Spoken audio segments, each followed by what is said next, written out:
coming would stop. As soon as the cannon stopped, that meant it was time for raiding the trenches. So you knew as soon as the cannon stopped, that means and a charge is coming right away. And so there'll be little signs of the, and then if the cannon start up again, that means the charge is stopped. So and then there's also little signs of where the enemy thinks you are on the battlefield, wherever you are on the battlefield. And there are some little signs right now. Bishop Williamson has been doing layers and comments every week about the resistance now. We've got to keep resisting. And it's interesting, psychological, I mean, whether it's a psychological tool or not, another issue. But this is the Resistance 2 is this latest one here. And then also with the mainstream society putting out of a new declaration, not declaration, but just Father Glass putting out. Father Glass is the main, not Father Glass, but Father, doesn't matter. The priest who puts out takes care of DG. He's the main kind of the main voice of the society of St. Pius X. You know what we stand for and believe. And it's interesting. There's commentary just this last week on Monsignor Pozzo, Archbishop Pozzo. And Archbishop Pozzo keeps coming up recently. Pozzo was the one who in 2006, Bishop Pozzo, he may have even been not yet a bishop. No, I think he was a bishop. Bishop Pozzo. He's the one who may be, in 2012, he's the one that issued the complaint to the Good Shepherd, the Bon Pasteur Institute in France, the Good Shepherd Institute run by Father Olanier and company. I'm not Father Olanier, but Father. Oh my goodness. The priest that left St. Nicholas de Chardonnay. Now I'm forgetting everybody's name. Anyway, so that he made a complaint in 2012. We allowed you to start your seminary in 2006. We allowed you to start the Good Shepherd in 2006 Institute and to study for the priesthood. And they didn't have to sign any papers. No papers had to be signed. But in 2012 they said, you are not teaching Vatican II in your seminary. You must be teaching the documents of Vatican II. And you have to change your teaching to be in accord with Vatican II or we are shutting you down. Who was the one who put that note out? His name was Archbishop Pozzo. Go back to 1988. One of the priests who was there with Archbishop Lefebvre in 1988 was Father Pozzo. And so that we're having the same priest all the way through. And now Pozzo is the one who also in 2013 to 14 is now being promoted as a good bishop, our good contact in Rome. And now there's an interview about Archbishop Pozzo, and we're seeing the normal communist kind of 2 steps forward, 1 step back. 2 steps forward, 1 step back. 2 steps forward, 1 step back in order to seal a revolution into people's minds. There was a recent interview in Poland just a few weeks ago or a month ago, very recently. It's just reported by the Society, I think just this last week, with Archbishop Pozzo concerning what is the status of the SSPX. And he says that the SSPX, Pope Francis gave the approval to the confessions of the SSPX, and he also gave the approval of the marriage of the SSPX. Does that mean the SSPX is regular and that you can go to SSPX masses? And Archbishop Pozzo responded by saying, the situation of the society is still not regular. All that the Pope did was for the good of souls. He allowed the confessions to be valid, whereas they weren't valid before. And he allowed the marriages to be considered as valid for the good of souls. He gave them the right to this right of doing the marriages. And therefore, for the sake of souls, you can get married and go to confession in the society. But you're still supposed to be approved. You're still supposed to be fully approved to have a normal canonical status in the church. So the society is still somewhat irregular. And and then because the society has to make its agreement on the documents, he wasn't very precise, but the documents on the situation of the council and the Vatican II and the council. So then Father Glass, not Father Glass, the priest in the DG, he's always the one writing the commentaries. Father Glass is a professor in the seminary. But he says that what do you call it? Well, you see then, out from the very mouth of Archbishop Pulitzer himself, it's still a matter of doctrine. It's still a matter of doctrine. So you have the word doctrine being brought up again. And yet, no statement as to what the doctrine is. This is his classic method in the New Society of St. Pius X and Dici. Oh, it's still a matter of doctrine. For those people who might know what that means, those people on the inside, who know the secret sign and who are the conservatives in the society, they will be able to say, ah, it's still about doctrine. What he means is we're still traditional. For anybody on the outside, they go, well, what does that mean? Doesn't mean anything. It never says what the doctrine is. And so you have the acceptance of the Council in the Doctrinal Declaration of 2012, and then saying, well, they're saying that we need to accept it. Well, you already accepted it. We're still considered irregular, but now we're canonical. And this is called, this is a thermatization of the next stage of the revolution. So that now priests of the Society of St. Pius X, I just ran into the case already in Australia, this trip, because I said Mass, you know, so the priest, a priest said, you can go to Father Pfeiffer, you can go to the Society for confessions, because their confessions are now valid. And you can go to Father Pfeiffer's Mass, but don't go to confession because his confession isn't valid because it's not approved. So now we have some priests who are saying, oh, you know, the confessions of the resistance and the confessions of the priests outside of the society, they might not be valid. So remember, and then Father Glass, not the guy.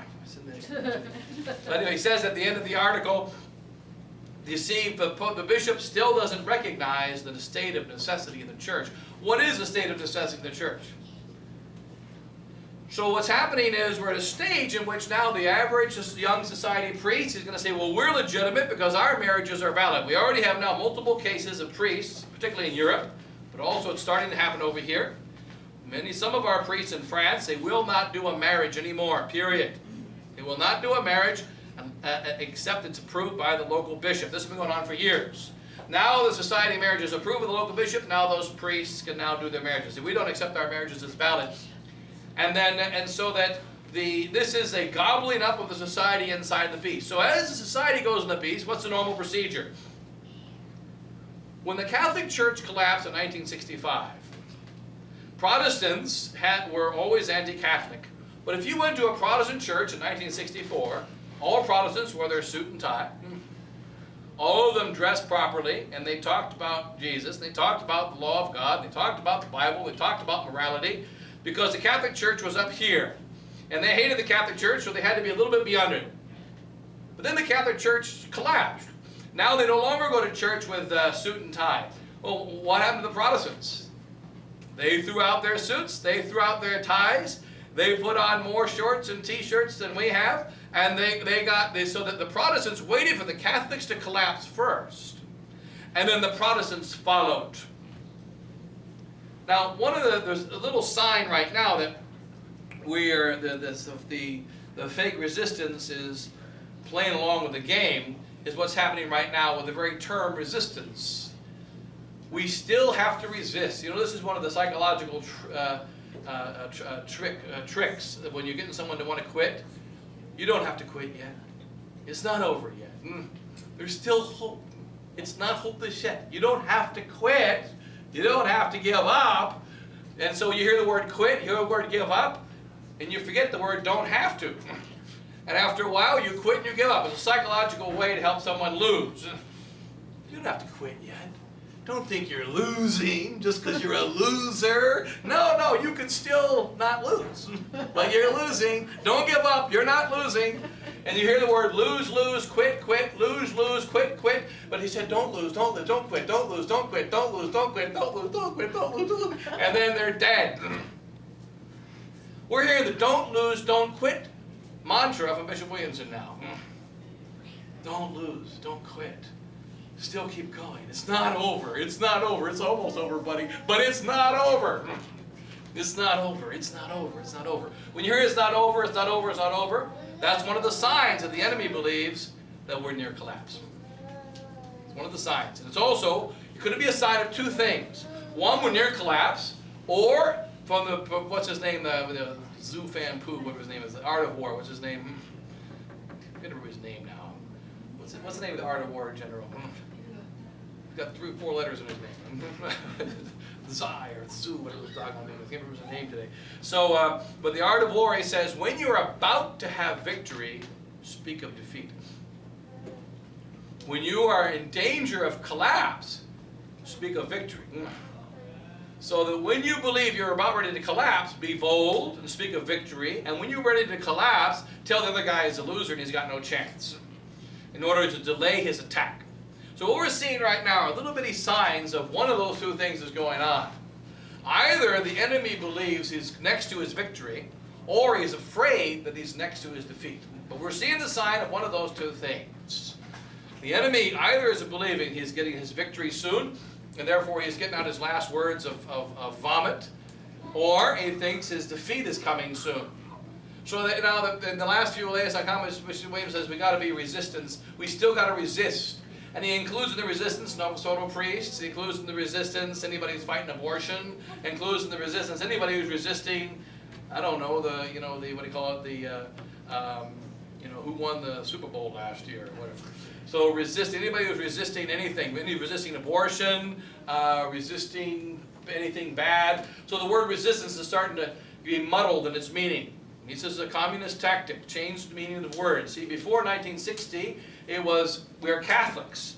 Catholic is someone who follows Christ, follows the church, believes in Catholic tradition, accepts the faith. But then the Catholics all went bonkers. So then we had to say we're traditional Catholics. Had to use the word traditional in front of Catholic. So that now, because the average Catholic no longer believes in teachings of Christ, the average Catholic no longer goes to the new Mass, to the true Mass, they go to the new Mass. The average Catholic doesn't believe anymore. So now we're going to have to use the word traditional Catholic. Then 88 comes into the picture. 1988, we got the consecration of the 4 bishops. And now we have Novus Ordo priests, such as the priest of Eternity of St. Peter, and Novus Ordo priests, the end of Christ the King, and Novus Ordo priests saying the Latin Mass. So they are going to be called traditional. So now the word traditional has been stolen. So then there's traditional Catholics. And now they're working on the word resistance. We're running out of words. We're going to start using signs. We're running out of words. So that now every time the truth has to be given a new word because the enemy gobbles up the word. We are just Catholics. That's it. We are just Catholics. And outside of the Catholic faith, and outside of the Catholic Church, and outside of Catholic truth and Catholic tradition, there's no salvation. And what's necessary to conquer all the problems of the world today is the Catholic faith, the Catholic truth, the Catholic tradition. And so, you can see in now we've got a new superior general in the Society of St. Pius X, Father Pagliarani. And Father Pagliarani is a lovable guy, but he's basically quite liberal. He's more liberal than Bishop Follet. And he's very much involved in continuing the work of the society in its whole liberal direction, in taking this away from the faith and getting away from the truth. Look at the website of the Society of St. Pius X. The word Catholic, the word persecuted, the word traditional is all being applied to the Chinese being persecuted in China, to the persecution in Beirut, I mean in the Middle East, to the Catholics in Poland, to Bishop Schneider, to Cardinal Burke, to Bishop Follet. So it's all mixed together. So that we no longer think that persecuted Catholics equal anybody who's persecuted because they're against abortion. This year, the Catholic Traditional Conference in Kansas City is going to be on life. Life. Because of the 50th anniversary of Humanae Vitae. What is the Catholic Church really? So we're celebrating Humanae Vitae. So we celebrated 50 years of the Council. The SSPX joined in that holy year. 50 years of the Council in which Satan entered into the Catholic Church. We celebrated the 50 years of that, 1965, 2015. Now we have a conference of celebrating life. 50 years after 1968 Humanae Vitae, which is really not a good Catholic encyclical. And so it's not a Catholic encyclical, but it's an encyclical which is a little better. At least it says you shouldn't have abortion and that you should have some respect for human life, but it does not follow the teachings of the Catholic Church. He doesn't repeat the teaching of the last 2,000 years. He mentions, for instance, overpopulation might be a real problem. And guess who's the first pope that said that? Pius XII. Oh, overpopulation is a problem. we have to be careful about overpopulation. Well, you still got to have big families. You got to be careful of overpopulation. Pius XII is the first one to say that. But then he emphasized the importance of big families. Now then, Paul VI comes in, and he doesn't even emphasize big families. He does mention overpopulation, and he says there has to be a respect for life because life is inalienable. But he doesn't refer to Christ in the correct way. He doesn't follow the gospel. It's not a good encyclical. Now the society is going to promote it as the conservative encyclical because conservatives are pro humani vitae. So what's happening? As the world becomes more and more anti-Catholic, Catholic becomes further and further away from the world. And to be Catholic equals to be insane. To be Catholic equals to be outside of society and worthy of reprobation and prison and everything else. So in order to avoid that terrible state, we're going to stay 2 steps or 3 steps or 4 steps or 5 steps behind whatever the worst. If you're a conservative, you stay 1 step behind Pope Francis. If you're very conservative, you're 2 steps behind him. If you're extremely conservative, you're 3 steps behind him. If you're traditional, you're 10 steps behind him. And if you're the resistance, you're 12 steps behind him. So that now that so that everybody is going to just be, and rather than simply following the gospel and the truth that never changes, we're going to keep traveling down the path. If they make 1 step towards Satan, we make another step towards Satan. But we're not closer to the devil because on the same distance from the liberals. That's why Bishop Sheen says, don't judge by the man to your left and the man to your right. Don't judge by that. You judge by the unchanging beacon of divine truth, which is above, that never moves. Are we close to that? Are we in accord with that? Or are we against that? And the whole modern world is against that. So now we got this resistance. What are we saying about this resistance? So now Bishop Williamson has his latest delays and comments about the resistance. This is the second one or third one on the resistance. Resistance, none of us may yet resign. We're part of a great God's glorious design. Hear the word resign. Hear the word quit. It's in order to get that idea into your head. Don't quit. Quit, quit, quit, quit. Don't quit. Small don't, huge quit. Resign. Don't resign yet. What does that mean? It means you're going to resign. Don't resign yet. It's not yet. Resistance, none of us may yet resign. Think about that. It's beautiful poetry. This is high poetry of Bishop Williamson. Resistance, none of us may yet resign. We're part of great God's glorious design. Now, what is resistance? We keep having to use a new term because the enemies have stolen our terminology. Resistance is simply Catholic.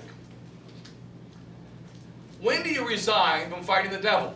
After you've done it for 50 years, you go into a retirement program? No, you never resign. Catholics never resign. They don't quit. There is no quitting. There is no resigning. I mentioned about one of my parishioners. He used to preach about not quitting. So one of my parishioners came to me from Denver. He says, you know, Father, I stopped smoking for 3 months. Then I remembered your sermons, Father. Can't be a quitter. No, I'm not a quitter. So I went back. I said, well, that's encouraging, Steve. Yeah, so he's not a quitter, right? So he was thinking about quitting for 3 months, but he got over it. Now the fact is that we're not supposed, Catholics don't quit. They don't resign, period. But notice the idea being put into your head by a bishop of the church. None of us may yet resign. No, this is the time, we know from the Blessed Virgin Mary that as things get worse, we're closer to our victory. If you look outside the window, you'll see that Satan is the one who's nervous, and he should be nervous. He's slithering back and forth more than usual. Why? Because pretty soon there's going to come a foot down on his head, and he's going to get smashed.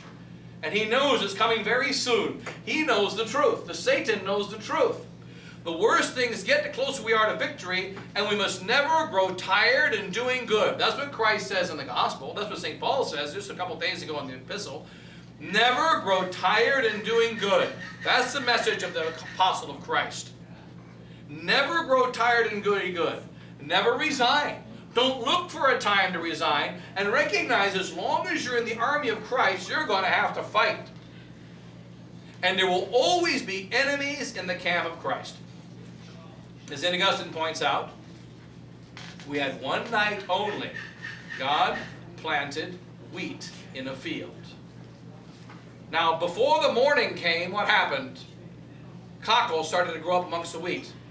An enemy has done this. There has been a putting of cockle in the midst of the wheat.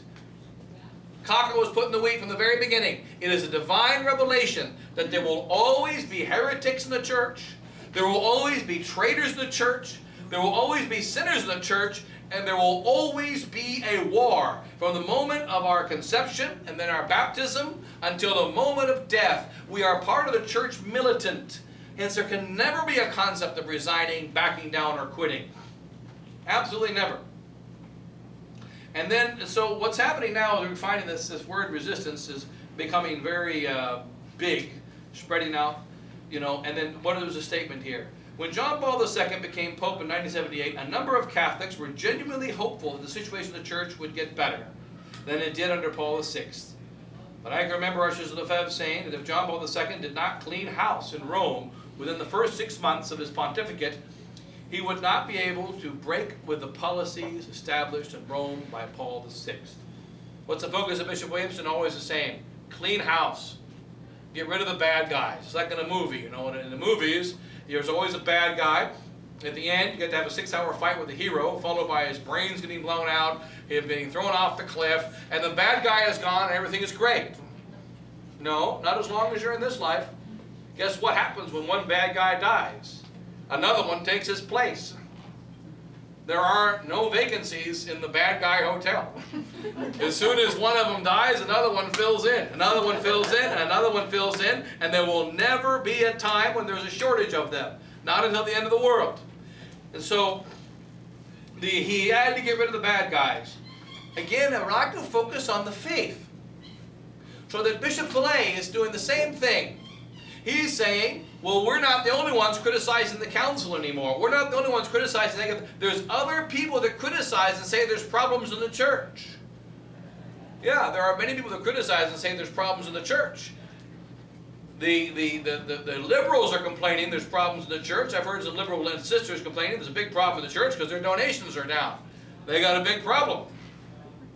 Their donations are down. For them, that's their problem. Others see a problem in the church because of the fact that the faith is out. Everybody sees a problem. One sister told my brother, he said the greatest problem in the church is that they're not trying to stop, the fuels, emissions, you know, harmful emissions into the ozone. And that she's devoted her entire sisterhood to bringing an end to the ozone emissions of the, you know, one good way is to get rid of your carbon footprint. Get rid of your carbon footprint, exit the life, give your body to the science, and you'll help the problem. But you know, but the fact is that nonetheless, so that so everybody says there's a problem. Saying there's a problem does not mean you're with Christ. Saying there's a problem doesn't mean you're a good guy. Doesn't mean that at all. So, and then pointing the problem to be out people, that's always wrong. The problem is not people. The problem is sin. The problem is heresy. The problem is error. These are the problems, not people. We have to sometimes specifically condemn people. That's always a last resort action of the church. And we do have to execute people. We do have to condemn people by name sometimes. But the error and the heresy is the reason why, and the error and the heresy is what we're after, because the error and the heresy is what destroys souls. So he said he didn't clean house. Similarly, if Father Bagliarani does not clean house soon at the top of the society, Father Bagliarani New Society of Superior, the followers around him of Bishop Fillet are liable to hinder him from making any significant change in the disastrous policies of his predecessor. You know, when St. Pius X became Pope, he had wicked cardinals all around him. He couldn't remove them all. He knew that Rampolla was bad. He knew that there were many wicked cardinals in the Vatican. He could not remove them all. He couldn't do that. He couldn't remove them as a Catholic without having caught them for a specific crime, giving them a chance to prove their innocence, and after they proved their innocence, or been able to prove their innocence, then be punished. He couldn't do that. So what did he do? He took action. What was his action? His action was supernatural. The action of St. Pius X was to condemn those individuals whom he could catch, which were very few. But that was part of what he did, only a secondary part. His primary action was, let's give Holy Communion to those that are 7 years old. Bring the age of Holy Communion down. Let's establish Eucharistic crusade. Let's make the anti-modernist oath and let the supernatural power of the divine truth change these priests. Let's make rules and regulations about errors and heresies in the church. Let's make an encyclical concerning Pascendi, concerning the modernism, and what modernism is, that people will be armed against the heresy of modernism, which is destroying the church. This is what modernism is. This is how it's destroying the faith. Be aware of the modernists who uphold these errors and fight against them and get rid of their modernist books. He took practical steps involving the condemning of error, involving the supernatural response of prayer and penance and Holy Communion, and these are the steps he took. He didn't just simply go on a witch hunt. He didn't simply do that. When he caught some, he dealt with them. He also recognized the answer to modernism is not to kill all the modernists. It's not the answer to modernism. It's not the solution. The answer to modernism is to condemn modernism and to arm the faithful with the true Catholic faith in order that they might be able to stand up against errors and heresies of modernism. And then again, the focus on persons, always the same. The significant change in disaster policy of the predecessor, the rot that started with Greg in the 1990s and has had time to put down some deep roots. Therefore, if anyone is concerned about the future of the resistance, quote unquote, Bishop Williamson speaking again, on the grounds that the society is coming back on track with a new superior general, so that the resistance will no longer be necessary, this gives you the impression maybe it is coming back on track. It's a very, very interesting psychological tool. It's not a good sign. So that they're coming back on track because we've got a new superior general. And so it's like saying there's a new guy, there's a new executioner. The executioner is a guy with a little black hood that carries an axe, and then he's instructed, there's the next criminal, chop his head off. There's a new executioner. Does that encourage the next guy in line? Maybe the new executioner is not as tired as the other one. He's rested. He'll be able to chop his head off more quickly. Will that encourage that there's a new executioner? There needs to be a change of the policy of execution. There needs to be a removal of the axe. It needs to be changing of the rules and regulations that are leading people to be having their head chopped off. That's encouraging maybe, but not changing the individual. So then Padre Ronnie is a good man. He surely means well, and we pray for him. Okay, that's fine. But if he chooses first and foremost to unite liberals and anti-liberals within the society by means of human political compromises, he'll never save the society from its present downward slide. What does downward slide mean? It means it hasn't gone off the cliff yet. The society went off the cliff a long time ago. And when you say present downward slide, things are getting dangerous. How long can you say that? There has already been a change of doctrine. There's already been a change of supernatural policy in the Society of St. Pius X. There's already a change of what we express. Look at the websites of the Society right now. If you follow them, you'll lose your faith. It's pretty simple. Look at the publications. Follow them, you lose your faith. Go to the Life Conference. It says they're going to have the best, most meaningful conferences they ever had.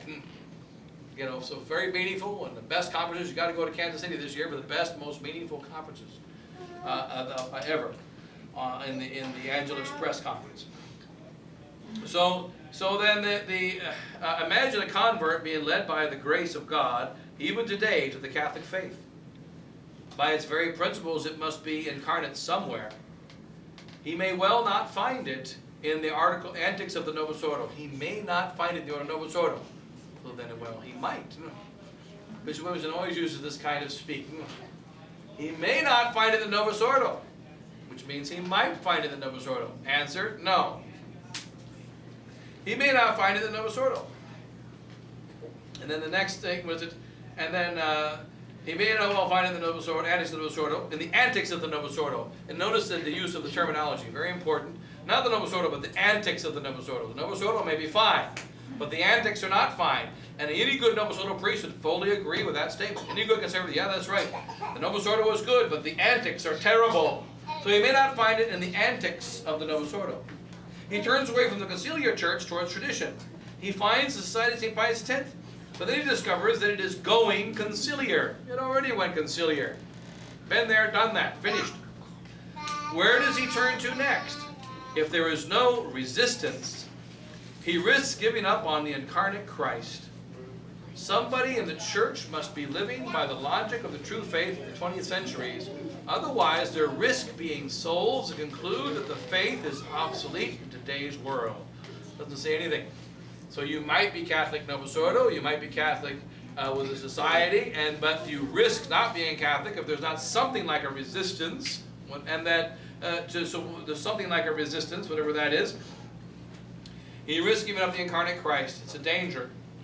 Likewise, souls letting go to the society's high trapeze need a Catholic safety net to fall into, or without the name of, with or without the name of resistance. So there's going to be other possibilities too. And thirdly, there is any number of ways of mixing whiskey with water, but they all depend on somebody producing pure whiskey. Similarly, there is an even greater variety of ways of mixing our Lord with the world, but they all depend upon some people upholding in their lives, and not only in their words, an example for all of us to see true Catholic living. That is liberalism, modernism. The teaching of the liberalism is, or one of its teachings, the good liberals. There must be good men who will be an example to all men. The way ecumenism was spread in the beginning was that we are the Catholics, we're the best. And other people see us, and they benefit by what is like us in them. So Protestants have a little bit of more Catholicism in them, so there's a lot more good in Protestants. The Hindus have less Catholic in them, so there's less good in Hindus. Atheists have the least amount of Catholic in them, so there's the less good in them. So but how can there be a good atheist? How can there be a good Hindu? How can there be a good Muslim? How can there be a good Protestant unless there's one really good and pure guy who's their example? So the good, pure Catholic, he's the example that the Protestant can look to and be a good Protestant, that the Novus Ordo can look to and be a good Novus Ordo, and that the Hindu can look to and be a good Hindu, and they're all going to be fine. We're going to be looking to, there has to be someone to look to as a good example. That's not the teaching of the church. The Catholic Church teaches, unless you follow Christ, enter into his mystical body, receive the true and holy Roman Catholic faith, you must be damned. Period. Those who have more of it, you see, when you in the Ark of Noah, there were those who were right next to the Ark. They drowned with a nice view. Then there were those who were further away. They drowned with the Ark in the distance. Then there were those on the other side of the world. They drowned, they couldn't even see the Ark. What do they all have in common? They drowned. Only those inside the Ark are saved. The Catholic Church is necessary for salvation in 2018, as it has always been necessary for salvation. That's a new direction of the Society of St. Pius X, this whole new movement to create an elite. What is this elite? They're going to be our guys who are going to be rich businessmen with moral values, who are going to be respected by all. And when a normal man, wow, that guy's a millionaire, that guy says his rosary, that guy's got 15 kids, that guy wears a nice tie, I just want to be like him. And so I'm going to become a Catholic. That's the idea. And so that we're going to create an elite of, and that's the idea of the new St. Mary's, Kansas, the idea of they're trying to always have our, I was going to mention some of the names, but I won't. Some of our guys, some of my former parishioners, some of my former retreatants, who are always on the website of the society with their beautiful ties and saying the beautiful words and being cool. Their coolness personified on the web. And so these cool dudes who are going to be cool Catholic dudes. And what's the emphasis is cool dude, and they're Catholic, man.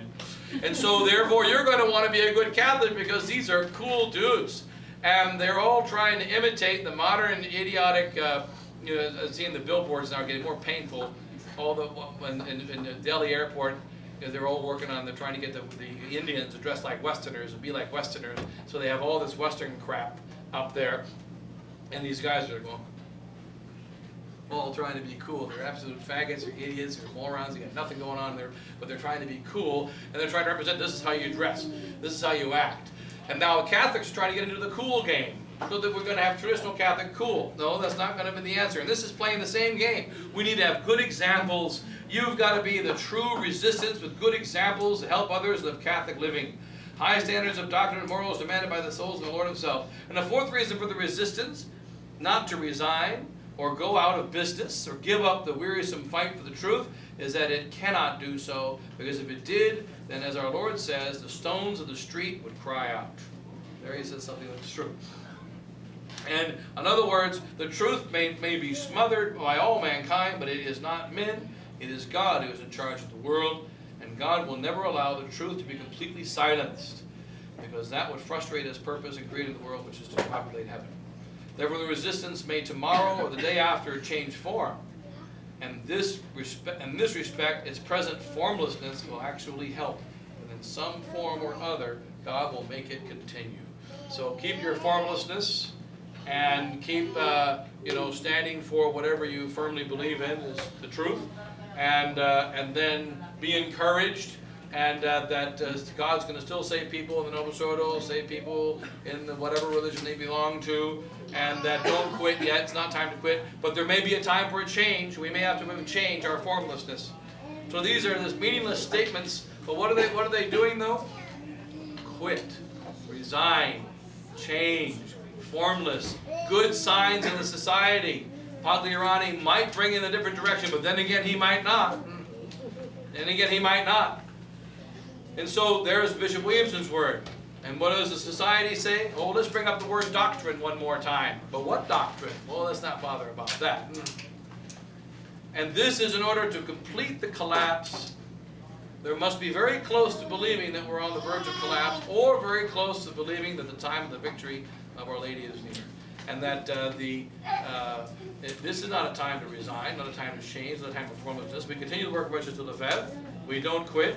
We don't play games. We don't quit at all. We stay with the whole Catholic faith. We don't play games with it in any way, shape, or form. There is no thought of any kind of resigning. It's rather a victory. We are going to conquer. We stay with Christ and we have victory. There's no doubt about that. Our enemies shall be destroyed and defeated, and that's all there is to it. Stay firm in the faith. The victory is ours. And that though all men need the true Catholic faith, and we need soldiers in the army of Christ. That's what we need to be telling people today. Not this formlessness, meaninglessness of don't quit yet, which is sending the message out, quit, quit, quit, quit, quit. No, that's not the message. Better close here than we got. Do you have coffee or something there? Yeah. Nothing. Water only. What is it? Just water. Just water. Okay, that's fine. All right, God bless it. We'll say a prayer, then we'll make it a good. Oh, you're supposed to be unloading even during the. Yeah. Okay. All right. Okay. All right. Thanks. We got it.